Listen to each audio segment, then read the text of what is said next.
ahora sí se está grabando. Buenos días a todas las que se han reunido o han entrado ahora. No sé si pudieron revisar el aula virtual.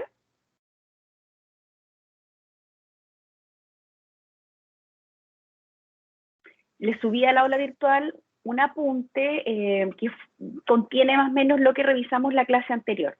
¿Lo pudieron revisar? Sí, profe.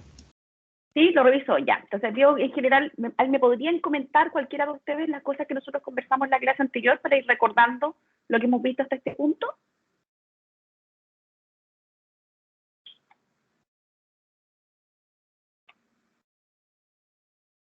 ¿Se acuerdan que hablamos en la clase anterior?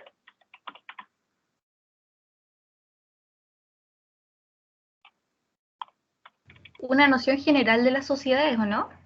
Eso fue lo que hablamos en la clase pasada. Como una noción general de sociedades, hicimos como algunas relaciones, le dimos alguna énfasis a algunas cosas que aparecían dentro también de este apunte que revisamos. La personalidad jurídica, profe. Sobre la personalidad jurídica hablamos también hablamos en general de la figura del emprendedor, y yo les pedí que ustedes revisaran los apuntes del profesor de Derecho Comercial 1 y que me dijeran hoy día lo que era empresario. ¿Se recuerdan?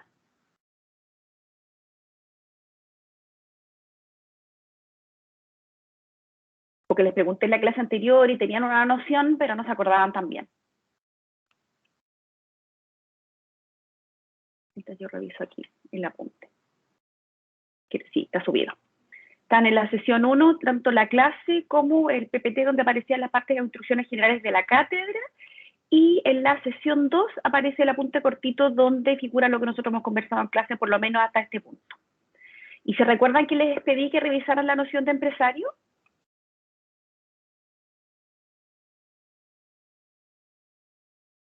Porque yo dije que era importante en este ramo y en general en sociedades y en derecho comercial. ¿Por qué es importante la figura de la y el empresario?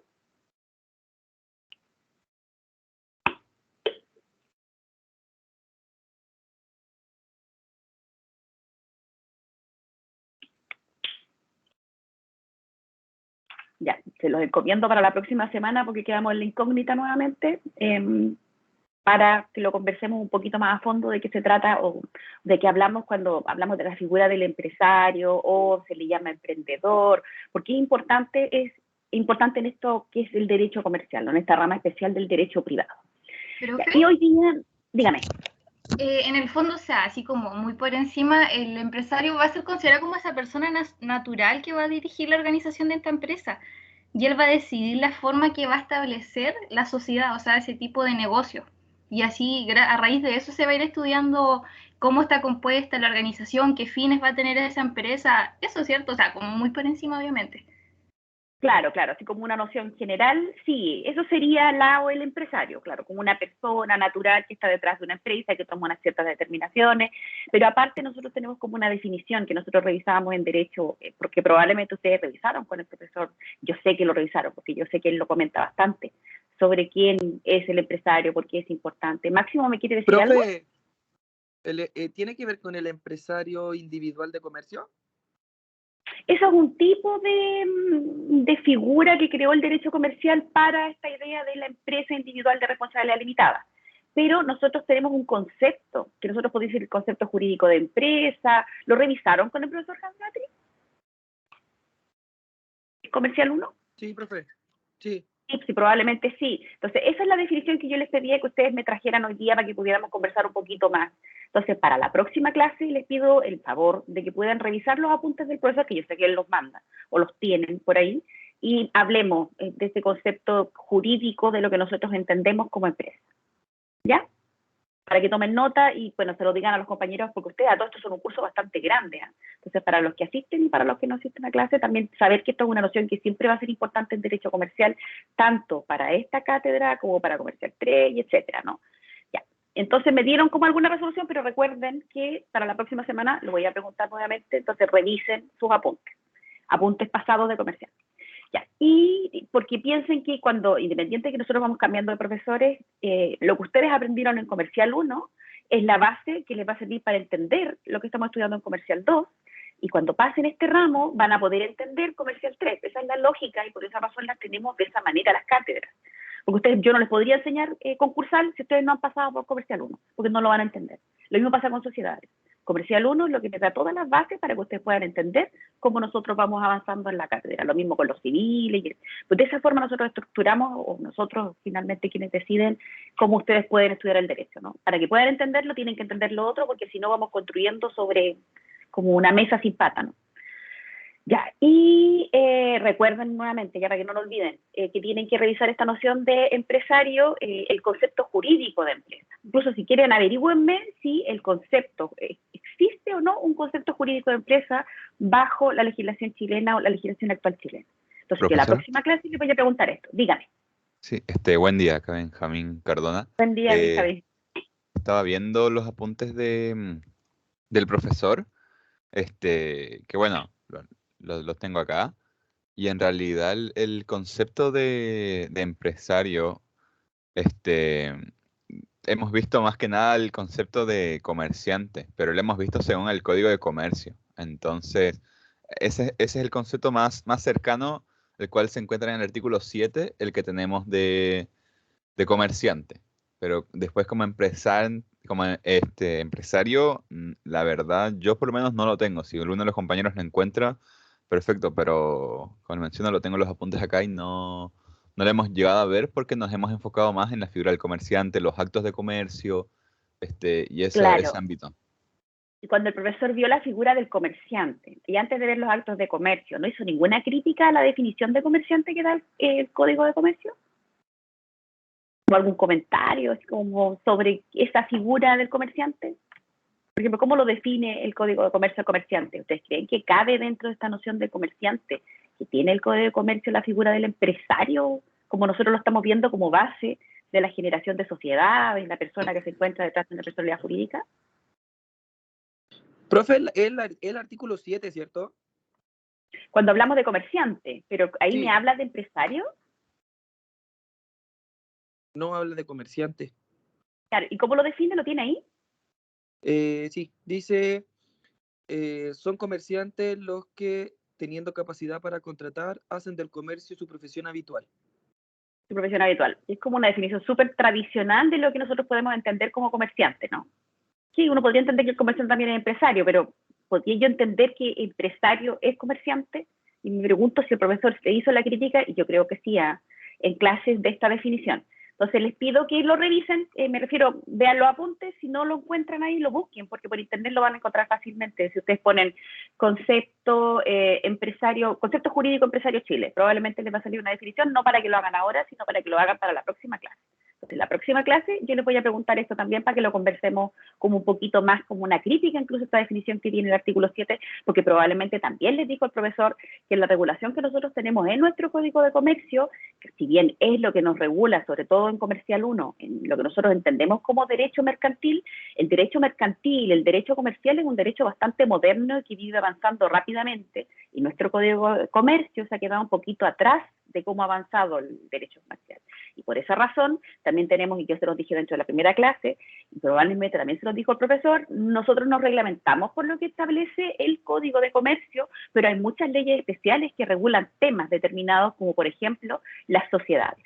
Diferentes tipos sociales los vamos encontrando regulados en leyes especiales que ustedes encuentran en el apéndice del Código de Comercio. Entonces, de esa forma hemos tratado de ir como avanzando rápidamente con derecho comercial de la forma que este avanza. Y muchas cosas que están reglamentadas en el Código de Comercio, incluso en el Código Civil, cuando se relaciona a cosas mercantiles, como por ejemplo la formación del consentimiento, ya no se regulan de la forma en que nosotros lo tenemos regulado en el Código Civil, que también está bastante antiguo. Cuando nosotros hablamos de transacciones mercantiles internacionales y en general en cualquier contrato, nosotros nos reglamentamos por reglas de derecho mercantil internacional. Por ejemplo, los principios de la UNIDROIT o lo que es la Convención de Viena sobre compraventa internacional de mercaderías. Esas son las reglas bajo las cuales nosotros sometemos nuestros contratos internacionales. Si ustedes ven un contrato, por ejemplo, alguna vez, que sea de un usuario de software que esté comprando bienes a China, ese contrato no se va a reglamentar por la ley de la compraventa chilena, bajo ningún punto. Muy probablemente ustedes, si son quienes tienen que redactar ese contrato, no lo van a someter a ninguna legislación nacional, sino que lo van a someter a una legislación internacional que ambas partes estén de acuerdo. por ejemplo, la Convención de Viena de Compraventa Internacional, que nos da estas reglas especiales de formación del consentimiento. Por eso es que les pregunto de esta manera, porque el Código de Comercio sí es una guía, nos sirve para entender, pero cuando hablamos de derecho comercial hablamos de algo bastante más moderno y bastante más actual. Entonces, para que vayamos revisando y nos vayan quedando estas nociones que yo creo que son importantes también que conozcan y para que después cuando se enfrenten a determinados temas sepan cómo resolverlos. Y la clase anterior nosotros revisamos revisamos en general el concepto de sociedad, revisamos qué es lo que nosotros nos referíamos cuando hablamos de sociedades, revisamos también por qué era importante que nosotros formáramos esta persona jurídica distinta de los socios que integran esta sociedad en cuanto a la responsabilidad patrimonial que cabía a los socios en el caso de que un emprendimiento o un negocio determinado cayera como en una mala situación. Y yo les indicaba, ya hablando de esta figura del emprendedor, les indicaba que podía ocurrir, por ejemplo, que de hecho se sabe que los emprendedores, la gran mayoría de las veces, intentan 3 o 4 veces y recién quizá una 4ª vez tienen un emprendimiento que resulta efectivo o positivo. Eso conversábamos en la clase anterior, aparte de conocer el programa y conocernos entre comillas, ¿no? Y hoy día yo les quería hablar, bueno, también les hablé como de la personalidad jurídica, hablamos también de las sociedades de hecho irregulares. Y aquí les pregunto, porque eso también estaba como dentro del apunte que les envié para que podían revisar con respecto a la materia, y revisamos también la clase anterior. ¿A qué me refería yo? Bueno, y lo que conversamos con respecto a las sociedades de hecho.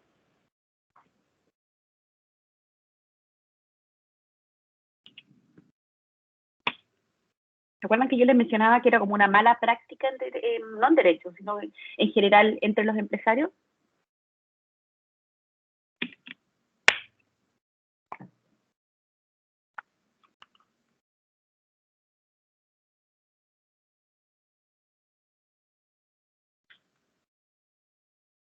Ya, está en el apunte que yo les subí al portal para que lo revisen ahora o en lo futuro, y ahí pueden ver lo que es la sociedad de hecho. Nosotros lo vimos también en la clase anterior. Y hoy día vamos a ver lo que es la sociedad colectiva, que es una forma social que se encuentra regulada en el Código de Comercio. De todas maneras, yo se los paso para que ustedes los conozcan, pero en la realidad no es muy utilizada la sociedad colectiva, ni la civil ni la mercantil. Y hoy día van a entender por qué razón no es una figura tan utilizada, ¿no? ¿Qué es lo que nosotros entendemos cuando hablamos de esta sociedad colectiva? Las normas que rigen las sociedades colectivas, que son en su mayoría aplicables detalladamente también. A ver, ¿por qué se los voy a pasar? Porque las sociedades colectivas, si bien están en desuso, tanto las colectivas como tanto las mercantiles como las civiles, nosotros las debemos conocer porque las reglas que tiene reguladas el Código de Comercio sobre sociedad colectiva también se aplican a la sociedad de responsabilidad limitada.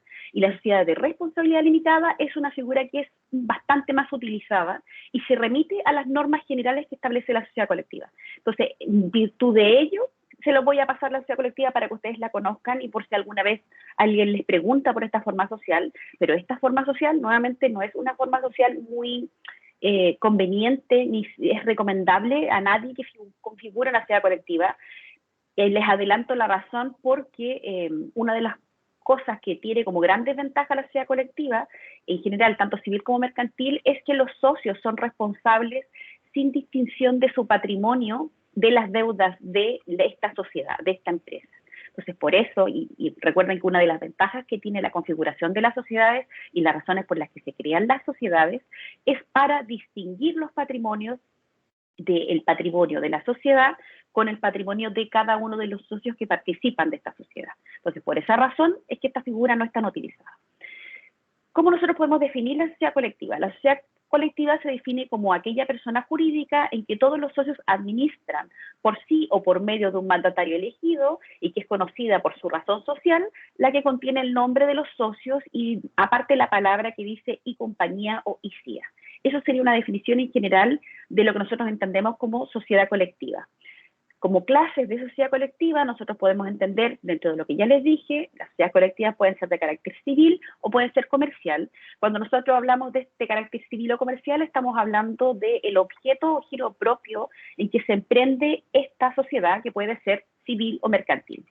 Si tiene por objeto una o más actividades consideradas por la ley actos de comercio, que son lo que ustedes me comentaban hace un ratito y que revisaron con el profesor en el primer semestre de Derecho Comercial, se encuentran entonces reguladas por esta legislación mercantil y nos encontraremos entonces frente a una sociedad colectiva mercantil. Si su objeto propio no cabe dentro de esta categoría anterior, entonces nosotros nos vamos a encontrar ante una sociedad colectiva de carácter civil. Y ya que se acordaban recién de lo que son los actos de comercio, me mencionaba, y yo sé que en Comercial 1, una de las cosas que uno más ve, y probablemente incluso con el largo tiempo que no tuvimos clases durante el primer semestre, probablemente sí revisaron lo que eran los actos de comercio. ¿Se acuerdan qué tipos de actos nosotros tenemos en esta reglamentación que tiene el Código de Comercio cuando me habla de actos de comercio? Puede ser, profe, la compra y venta mercantil, Compraventa mercantil. Y en general ese artículo, ¿qué tipo de actos? Me da como un listado que son solamente esos actos que figuran ahí, es un listado amplio, cuando me habla de actos de comercio en Comercial 1. Profe, incluso en este artículo se señala que hay actos de comercio exclusivo para la figura de empresa. Del numeral 5, acá lo estoy revisando, del numeral 5 hasta el 9, si no me equivoco. Que me habla exclusivamente de actos de comercio, estoy abriendo el Código de Comercio. Me habla específicamente de actos que son exclusivos de la empresa, es así de importante la empresa, por eso que se los preguntaba y por eso yo creo que probablemente se los han mencionado hasta este punto. Ya, y les preguntaba, en este acto de comercio que regula el Código de Comercio, esa reglamentación que nosotros encontramos, ¿es una reglamentación de carácter general o los actos que aparecen ahí son específicos, intenta ser acuciosa y solo contener los actos de comercio son solo los que se contienen ahí o tiene algunas cláusulas un poquito más amplias? ¿Es un artículo largo, corto, si es que tiene el Código de Comercio ahí a la vista? Es largo el artículo, profe, son harto Código de Comercio, y creo que era enunciativa la normativa, creo, ¿no? ¿Ese es el término?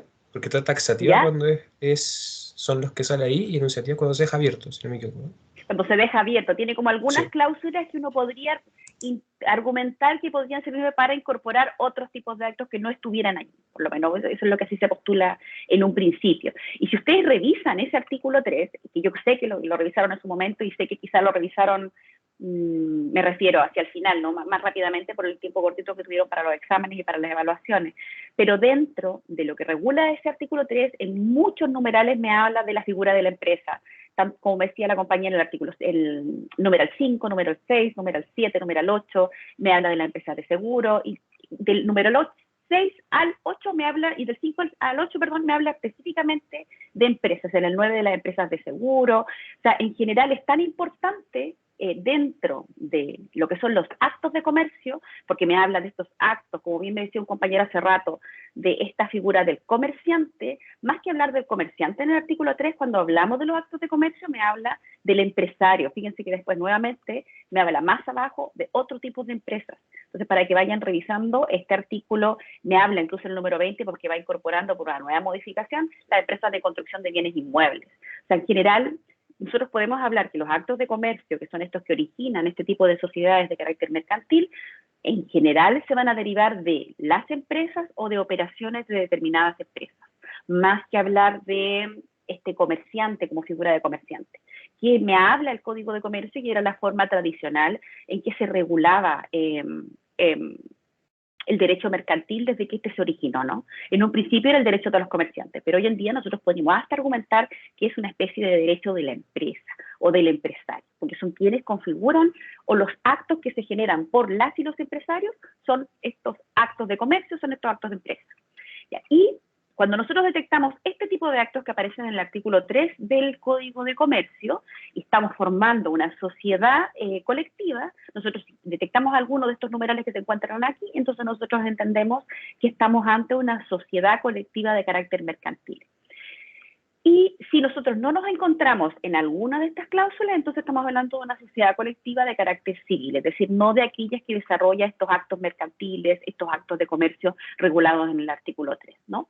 En general, si ustedes revisan todas las operaciones que aparecen en ese artículo 3, en general van a coincidir con todas las posibilidades que pudieran generar esta figura que yo les mencionaba, que era como tan importante del empresario y la empresaria. Y Esto es en general sobre esta figura. Y les quería preguntar también si se recuerdan, porque yo constantemente les estoy preguntando o conversando con ustedes, que el derecho comercial es un derecho comercial que va avanzando en el tiempo. Les digo que el derecho mercantil es bastante rápido, es el derecho del empresario, en algún momento fue el derecho de los comerciantes. ¿Por qué es importante la costumbre en el derecho comercial? Porque esto es una pregunta típica y aparte es una pregunta que también quizá la saben por derecho civil, porque a nosotros nos lo enseñan desde cuando hablamos como en Civil 1, nos hablan de esta formación o la importancia de la costumbre en el derecho comercial. ¿Recuerdan la importancia de la costumbre o qué se puede decir sobre la costumbre en derecho comercial? Si no me equivoco, profe, es porque el derecho comercial estaba en constante evolución y entonces siempre quedaba atrás o sea, la regulación siempre iba a quedar atrás de lo que de los actos que se iban ejecutando y por eso la costumbre tenía validez acá porque se tomaba en cuenta lo que hacían siempre los comerciantes. Los comerciantes en el sentido de que, ¿cómo decirlo? Los hechos se los regulaban ellos mismos prácticamente. Está bien eso y por eso se habla que es el derecho de los comerciantes o eventualmente el derecho de las y los empresarios. Está bien, bien lo que me dice. ¿Y de qué forma lo consagra el Código de Comercio esta especial valoración que tiene de la costumbre? Y que a todo esto les adelanto que es una pregunta que se hace en el examen de grado muchas veces, porque es una distinción de cómo se regula en derecho civil la costumbre como fuente del derecho. Por ejemplo, ¿cómo vale la costumbre en derecho comercial? En este caso son supletorias a la ley, profesora, en el caso de que la ley no regule de manera expresa. En silencio, ¿no? ¿Pero podría ir en contra de la ley? Creo que no, profesora. No, no podría, nunca en contra, pero sí en silencio. Existe una norma expresa del Código de Comercio que me regula e incluso me da la posibilidad que en el caso que haya silencio de ley, yo pueda aprobar la costumbre, cosa que no podría ocurrir en la reglamentación general de derecho civil, donde la costumbre solo tiene valor cuando la ley se remite a él, ¿no? Esa es la regla general, ¿no? De la costumbre. Y eso es solo para ir recordando algunas nociones importantes que vamos a seguir siempre conversando tanto en derecho comercial y yo creo que en civil también se lo van a seguir hablando. Entonces ya hicimos la distinción sobre cuando nosotros entendemos que la sociedad colectiva es una sociedad colectiva de carácter civil y cuando entendemos que es una sociedad colectiva de carácter mercantil, es mercantil, lo vamos a entender que es mercantil cuando realiza alguna de las operaciones del artículo 3 del Código de Comercio, que son los llamados actos de comercio que ustedes estábamos conversando recién, que en general coinciden con operaciones que puedan realizar los comerciantes en la versión tradicional del Código de Comercio o la figura de la y el empresario que yo les comentaba en un principio de estas clases, ¿no? Y les mencionaba también que cuando no nos encontremos ante una sociedad que ejecute algunos de estos actos del artículo 3 del Código de Comercio, entonces entendemos que estamos ante una sociedad colectiva civil. Siempre recordando que estamos pasando a sociedad colectiva para conocer la normativa general que regula la sociedad colectiva como norma de referencia para otras sociedades, y no porque sea una forma social que sea muy interesante o muy buena de aplicar, y nuevamente reitero la idea para que les vaya quedando, por la responsabilidad que cabe en el patrimonio de los socios para el caso que la sociedad colectiva, tanto civil como mercantil, no funcione o quiebre o le vaya mal. ¿Cómo se constituye esta sociedad? La sociedad colectiva civil es consensual. ¿Se recuerdan lo que significa que algo sea consensual o que se perfeccione consensualmente? Que es algo que probablemente revisaron en civil. Seguro lo revisaron. ¿Por el acuerdo de voluntades? Por el mero acuerdo de las voluntades, ya. Y debido a esa razón, por el hecho de que esta sociedad colectiva se puede configurar solo por el acuerdo de las partes, por este acuerdo de voluntad o anuencia de las partes, es que algunas personas como que preferían esta forma social, pero nuevamente, no, independiente de ello, de lo fácil que es perfeccionarla, el gran defecto que tiene, que era otro defecto también de las sociedades de hecho, que les preguntaba yo hace un ratito, es con respecto a la responsabilidad que cabe en el patrimonio de los miembros o los socios de esta sociedad, que es lo que nosotros no queremos que ocurra cuando hablamos de sociedad. Nosotros queremos que haya una distinción entre el patrimonio de los socios y el patrimonio de la sociedad. Entonces, la sociedad colectiva civil es de carácter consensual, por lo tanto, se perfecciona con la sola voluntad de los socios o de las socias. En consecuencia, no requiere de formalidad alguna, esto nos referimos con formalidad o alguna especie de contrato escrito, bastando solo el acuerdo verbal de las o los socios.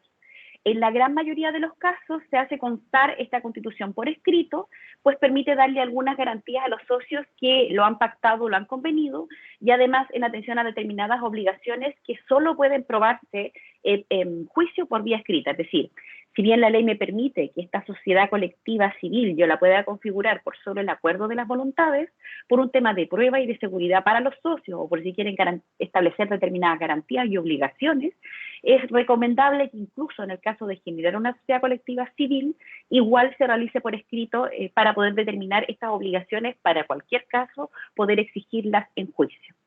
Por su parte, la sociedad colectiva mercantil o comercial sí puede y debe constituirse por escrito, por un instrumento escrito, y esto, cuando nosotros hablamos de un instrumento escrito, en el caso de la sociedad colectiva mercantil, estamos hablando de, finalmente, del estatuto, y este estatuto debe constar por escritura pública. Esta escritura social, que se denomina estatuto, va a tener que contener algunas de las estipulaciones señaladas en el artículo 352 del Código de Comercio. Ese artículo me indica que debe señalarse en este estatuto de la sociedad colectiva mercantil los nombres, apellidos y domicilios de los socios o las socias, la razón o firma social, los socios encargados de la administración y el uso de la razón social, el capital que aporta cada uno de los socios, sea que este capital consista en dinero, en créditos o en cualquier otra clase de bienes, el valor que se asigne a los aportes que consten en bienes muebles o inmuebles, y la forma en que deba realizarse o hacerse el justo precio o valorización de estos mismos bienes o aportes en el caso que no se le haya asignado valor alguno, las cuestiones sobre las que debe versar el giro de esta sociedad colectiva mercantil, las cuestiones sobre las que debe versar este giro, los partes de los beneficios o pérdidas que se asigne a cada socio capitalista o industrial, la época en que la sociedad debe iniciarse o disolverse, la cantidad que tome anualmente cada socio para sus gastos particulares, la forma en que se verificará la liquidación y división del haber social, y si las diferencias que les ocurran durante la sociedad serán o no sometidas a la resolución de árbitros arbitradores, y en este caso la forma en que debe realizarse el nombramiento de estos árbitros, el domicilio de la sociedad y cualquier otros pactos que acuerden los socios.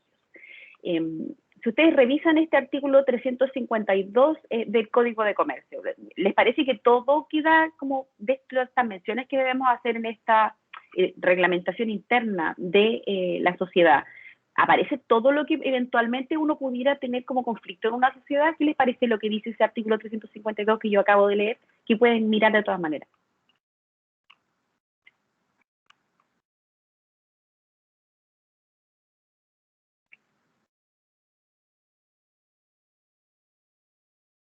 Mientras yo busco en el Código de Comercio el artículo.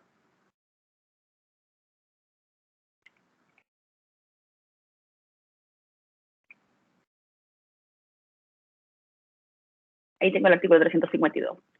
¿Tienen ustedes su Código de Comercio ahí a la vista?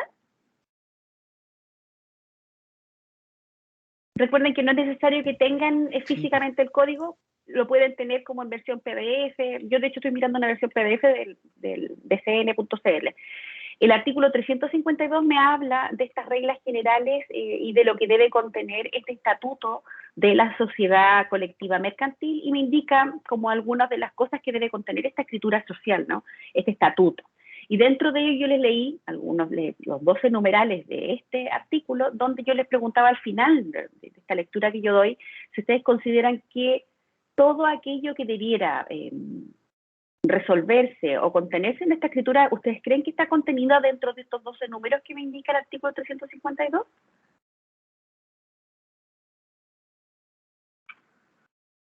¿O qué les parece este artículo? Por lo menos, profe, se ve completo. Pero, me parece se ve completo, y igual es preocupante del capital de cada socio que debe estar marcado adentro. Introduce cada uno de los socios, sea que este consista en dinero, porque hace una distinción, dice créditos, cualquier otra clase de bienes, porque esto también es importante en cuanto al aporte, y les voy a mandar un apunte esta semana, porque recuerden que, y aquí se los recuerdo, la próxima semana entiendo que tenemos receso, ¿no? Sí, ¿Sí? ¿Bien? Ya, entonces yo les voy a mandar un apunte donde vamos a hablar como de la parte la primera parte que es como doctrinaria con respecto a sociedades, por ejemplo, en qué consiste el aporte, la participación de los socios. Les voy a mandar parte de un texto, porque a todo esto ya yo les había mencionado en la clase anterior que las bases digitales de la Universidad Arturo Prat, por lo menos para mí, tenían algunos problemas, ahora están funcionando. Entonces yo ya les cité dentro de el aula virtual algunos de los libros que yo estoy ocupando del aula virtual, y les voy a mandar algunos capítulos, un capítulo probablemente para leer, donde un capítulo, esto no son tantas páginas, es cortito, que me habla de estas reglas generales o de estos temas generales doctrinarios de sociedades que vamos a revisar la próxima clase, que es a la vuelta del receso, donde tenemos un poquito más de tiempo que no nos vamos a ver. Ya. Y habiendo hecho ese aviso para que lo revisen, dígame. Disculpe, perdón que la moleste. Con los numerales que acabamos de leer recién, estos se deben cumplir sí o sí todos, ¿cierto? Sí, todos. Para que usted ya. tenga la escritura bien realizada, tiene que incorporar estos 12 puntos. Y en caso de que no lo estén, ¿esa escritura se considera nula o se manda a modificar? ¿Qué pasa en ese caso? Se debe modificar y se debe rectificar. Por supuesto, hay cosas dentro de estos 12 numerales que quizá usted no va a incorporar. Por ejemplo, quizá ustedes no tienen el número 12 en particular. Por ejemplo, los demás pactos que acordaron los socios. Quizá los socios no tienen otros pactos distintos de estos 12 numerales. Entonces van a tener hasta el 11 quizás. Pero sí debe contener el domicilio, tiene que incorporar la posibilidad. También puede ser que ustedes como socios decidan que las controversias no se sometan al arbitraje y por tanto tampoco incluyen la cláusula arbitral, ¿no? Entonces ahí depende de cómo usted redacte la escritura en particular. Pero si es que por alguna razón falta un elemento de carácter esencial, entonces esta escritura debe ser modificada para incorporarlo. Si esto no es modificado, entonces esta escritura puede ser anulada. Dígame, Nelson. Profe, que estaba leyendo uno de los numerales, y el 7 en específico dice la época en que la sociedad debe principiar y disolverse. O sea que tiene que haber como una aproximación de cuándo se va a acabar la sociedad. Sí, tiene que usted establecer la época en que usted entiende que la sociedad empieza y cuándo termina. Les voy a traer una escritura quizá para que pudiéramos revisar, pero no de una sociedad colectiva, porque la sociedad colectiva, como les decía, como forma social, no es una forma social tan usada. Entonces les voy a traer otra vez una escritura de otro tipo de sociedad para que ustedes conozcan cómo se redactan las cláusulas en particular. Y ahí también podríamos conversar sobre qué pasa cuando nos encontramos ante cláusulas que deben ser anuladas o rectificadas, cómo esta debe rectificarse. Pero no, nuevamente la sociedad colectiva, lo reitero, se la estoy pasando para que lo conozcan, porque otras normas también se remiten a esto, pero no es la mejor sociedad para que nosotros conozcamos las figuras sociales. Entonces, para la próxima clase, para el regreso del receso, les voy a traer una escritura para que la puedan ver. Profe, dígame. Quería preguntar, todo lo que estamos hablando está en los apuntes que subió el primero y 2, ¿cierto? El primero y segundo. No, esto todavía no se lo subo. Este apunte con esta materia que estamos revisando ahora. Ah, ya, ok, gracias, profe. Entonces no lo va a encontrar, se lo voy a mandar una vez que termine la clase, y les voy a mandar este otro apunte que les indicaba, unos capítulos de los libros que yo estoy ocupando como base para que ustedes puedan revisar otros conceptos que me gustaría revisar un poquito más rápidamente en la clase que viene, que es después del receso. Ya, y les estaba mencionando, ya, estos numerales, revisamos los diversos numerales, vimos algunas cosas que nos interesaban con respecto al capital, les hice algunas distinciones con respecto a que el capital que los socios y las socias pueden integrar a esta sociedad puede consistir tanto en dinero como en determinados bienes, y cuando son determinados bienes, yo tengo que establecer en este reglamento, en este estatuto, establecer específicamente cuál es el justo precio que yo doy a ese determinado bien. Además, las negociaciones que sobre las que debe versar el giro de la sociedad. ¿Ustedes entienden cuando yo hablo de giro de la sociedad?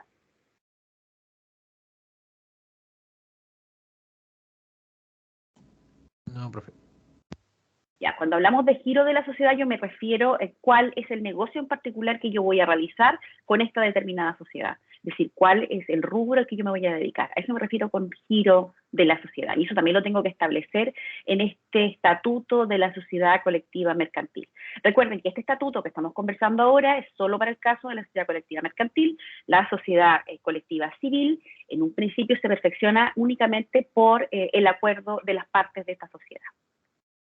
Y bueno, el domicilio de la sociedad y los demás pactos que acordaron los socios y, bueno, por supuesto, la razón o firma social, que es decir, los nombres y apellidos también del domicilio de los socios. Es decir, en una primera parte del estatuto yo identifico a los socios de esta sociedad, las socias de esta sociedad, con los demás antecedentes que me puedan servir para perseguir a los determinados socios, y a la vez la razón o firma social, es decir, el nombre que yo le doy a esta persona jurídica que yo estoy distinguiendo de las personas de los socios que la componen.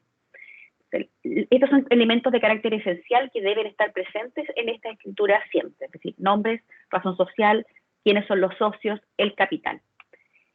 Y la época que esta debe principiar y terminar.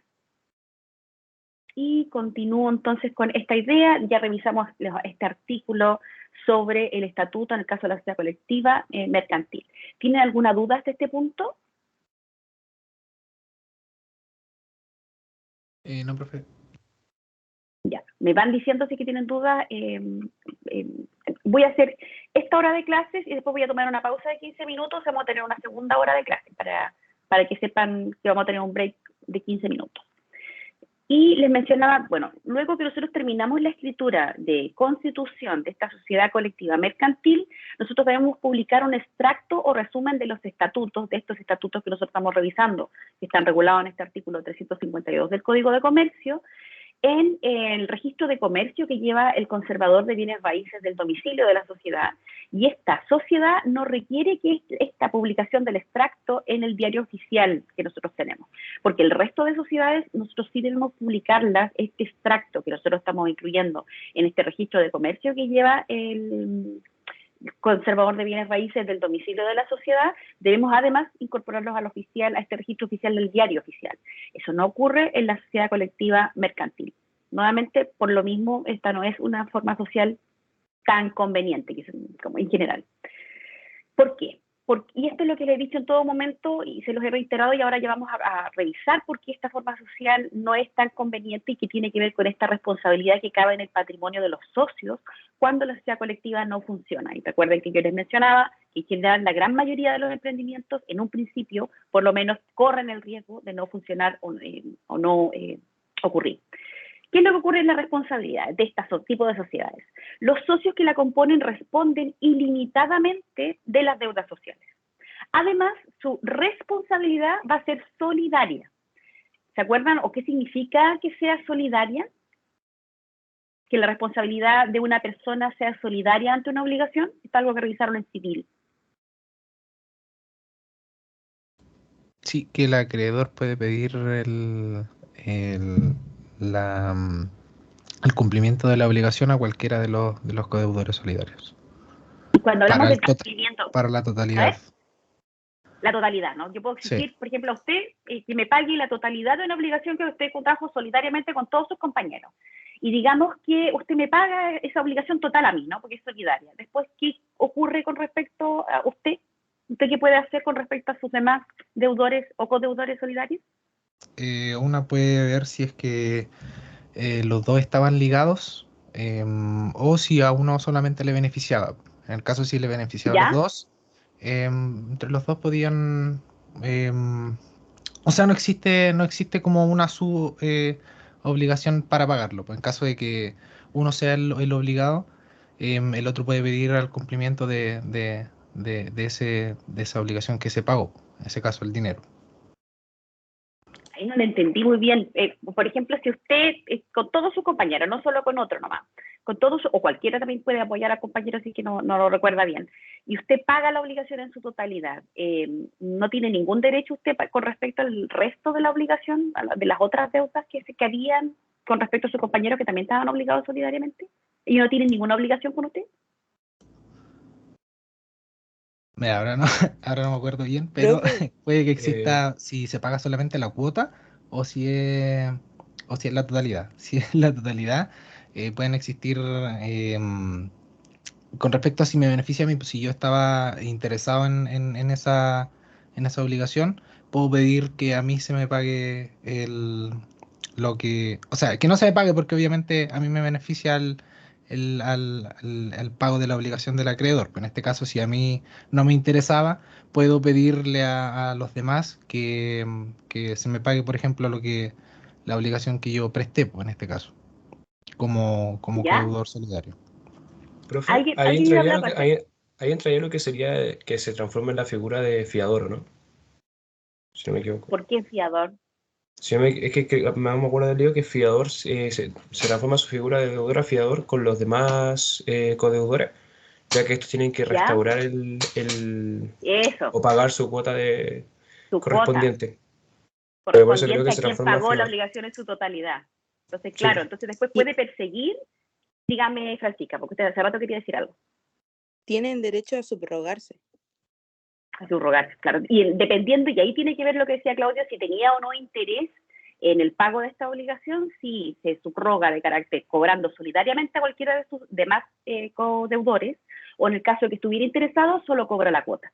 Es decir, solo cobra aquella cuota que le cabía a cada uno de sus compañeros acá presentes, que yo los pongo como ejemplo de esta obligación solidaria. Ya. Esto también es un tema súper relevante en derecho civil y es muy importante acá también, porque imagínense, porque en este caso de la responsabilidad de las sociedades colectivas, dependiendo si nosotros hablamos de una sociedad colectiva civil o una sociedad colectiva mercantil, la responsabilidad puede ser solidaria o a prorrata con el resto de los socios, dependiendo si esta sociedad nuevamente es comercial o civil. Entonces, nosotros distinguimos si los socios, cuando nosotros nos encontramos ante un incumplimiento de la sociedad, responden de las obligaciones solidariamente, como estábamos conversando recién con la desventajas que eso tiene para los socios, o en su caso, si responden a prorrata con el resto de los socios. O sea, pero siempre, independiente de la distinción que nosotros podamos hacer, deben responder de las obligaciones de la sociedad. Por lo mismo, esta forma social no es recomendable, a pesar de que es fácil de constituir la responsabilidad. Y nuevamente, reiterando la idea, entendiendo que todo emprendimiento, por muy buena idea que sea, siempre corre el riesgo de no funcionar. Siempre hay un gran riesgo con un emprendimiento de que este no funcione. Entonces nosotros cuando entramos a un emprendimiento asumimos ese riesgo. Y también recuerden que durante el primer año de todo emprendimiento, en general, durante este primer año, uno soporta pérdidas en vez de obtener utilidades en ese primer año. Tiene que dar un segundo año para recién que un negocio, incluso un buen negocio, tenga buenos resultados. Se lo digo en lo futuro por si ustedes son emprendedores o emprendedoras o si les toca asesorar a un determinado emprendedor, para que lo conozcan de estos riesgos naturales que tiene cualquier emprendimiento. Y peor si le sumamos una circunstancia como la que estamos viviendo todavía actualmente con respecto a alguna, no sé, circunstancia que ni siquiera podamos anticiparnos como el COVID. Ya. Y aquí lo último que les voy a decir durante esta hora es con respecto a esta responsabilidad. Si nosotros estamos ante una sociedad colectiva comercial, los socios son responsables ilimitada y solidariamente de todas las obligaciones sociales legalmente contraídas. A diferencia de lo anterior, cuando la sociedad colectiva es civil, los socios responden ilimitadamente en proporción al monto de sus aportes. Les voy a dar un ejemplo para que esto se entienda de forma general. Si nosotros tenemos una sociedad colectiva de 3 socios con una participación del 33,33% de cada uno de estos socios y la sociedad contrae una deuda de 10 millones de pesos con un banco, este banco podrá en cada caso, si es colectiva comercial, cobrar la totalidad a cualquiera de los socios, es decir, estos 10 millones de pesos, y este socio requerido responderá con todo su patrimonio por esa suma. Después de pagar toda la deuda, el socio que pagó estará en condiciones de cobrar su parte en la deuda de los otros socios. Si nosotros estamos hablando de una sociedad colectiva civil, el banco podrá cobrar a cualquiera de los socios, pero solo en proporción de su participación, es decir, de este 3.333.33 pesos, la participación que tiene la sociedad. Y los socios responderán con todo su patrimonio solo por el monto de la deuda equivalente a sus derechos sociales. ¿Les queda clara la distinción ahí? ¿Con el ejemplo? O sea, profe, sería solo de su cuota, ¿cierto? Claro, pero de la cuota que ellos comprometieron a la sociedad. Entonces, como en esta sociedad nosotros hablamos que la cuota era un 33,33% de cada socio, entonces responde de esos 3 millones y tanto, casi 3 millones y medio, con todo su patrimonio. Claro, de la cuota que ofreció, pero responde de esa cuota con todo su patrimonio. Profe, ¿puede haber un socio que pueda aportar más del porcentaje de los demás? Claro, pero para que el ejemplo sea claro, se da de esta manera, pero sí, puede ser, porque usted escoge cómo obligarse. Usted se puede obligar el doble que el resto de los socios, se puede obligar el triple del resto de los socios, dependiendo si usted tiene más interés en la sociedad, eso es algo voluntario, absolutamente voluntario. Usted decide cómo obligarse. Ya, profe. Gracias. Y eso, por lo mismo, en los aportes deben figurar de esa forma en el estatuto. Entonces se dice, por ejemplo, ya que yo soy parte de una sociedad y que yo decido obligarme, no sé, en vez de 3 millones, 6 millones, y otros socios se obligan 3, y otros socios se obligan 1 millón. Pero para este ejemplo, lo dividimos en partes iguales para que puedan entender cómo se responde ante el banco. En el caso de que nos encontremos ante una sociedad colectiva mercantil, cualquiera de los socios responde por la totalidad de la obligación ante el banco porque responde de forma solidaria, responde por los 10 millones. En la sociedad colectiva civil, no, porque solo responde por aquello hasta que se obligó en el aporte que ofreció en la sociedad. En el caso del ejemplo mío, yo que me obligaba a 6 millones, entonces yo respondo por los 6 millones. ¿Les queda claro ahí con el ejemplo? Profesora, entonces las obligaciones solidarias, por así decirlo, ¿el pago hecho por un deudor extinguiría la obligación respecto de todos los demás? Sí, con el banco sí. Pero se genera lo que estábamos conversando antes cuando estábamos hablando de solidaridad. Este socio que pagó la deuda total de los 10 millones tiene el derecho de cobrar la cuota al resto de los socios, pero solo la cuota. La cuota que le deben, no los 10 millones. O sea, en este caso tendría que dividir los 10 millones en el 33,33% para saber cuánto me debe el resto de los socios. ¿Se entiende? Sí. Y tiene que ver con las reglas generales de solidaridad. ¿Por qué? Porque este socio estaba interesado en el pago de esa obligación, porque era un socio de la sociedad. No era un mero tercero que se había obligado a pagar solidariamente. ¿Nelson me iba a decir algo? Profe, sí que quería, se me olvidó una cosita que dijo, que el tema de la sociedad civil solo se obliga a responder por aquello establecido al momento de ejecutar la sociedad, ¿no? ¿Esa es la diferencia? Por el aporte. Sí, esa es la diferencia. Porque yo me obligo, pero solamente hasta el monto de mi aporte. Pero, nuevamente, solo me obligo hasta el monto de mi aporte, pero ese monto de mi aporte está respaldado por todo mi patrimonio. Entonces el banco, pensemos que nosotros tenemos una sociedad colectiva civil. El banco quiere cobrar los 10 millones. El banco puede cobrarle a usted, pensemos que somos 2 socios, pensemos que cada uno aportó 5 millones. Hasta 5 millones, pero usted para responder de esos 5 millones responde con todo su patrimonio, lo que incluye su patrimonio personal, no solamente lo que usted aportó a la sociedad. ¿Se entiende?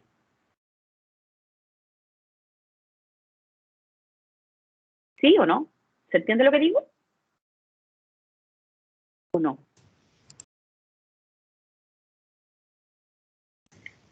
Profe, entonces sería una Dígame. obligación mancomunada. Como en el caso de la sociedad colectiva civil, sí, finalmente porque cada uno responde a prorrata de esta obligación de la sociedad. ¿Se entiende? El punto de lo que les digo, creo que eso lo entienden. Sí.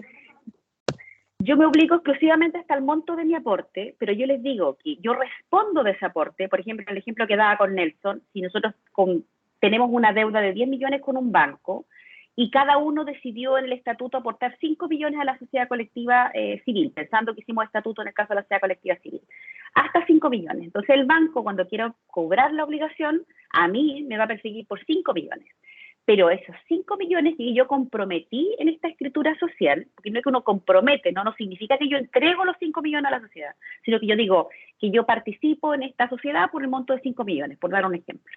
Yo respondo de esos 5 millones con todo mi patrimonio.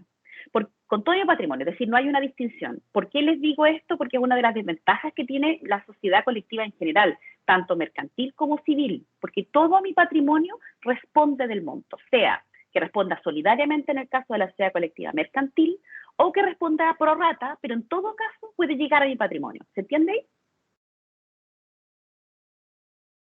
Sí. Ya. Si no, me preguntan, pero ahora vamos a tomar un pequeño break de 15 minutos y pasamos a la siguiente hora. ¿Les parece? Ya, profe. Ya, nos vemos entonces en 15 minutos.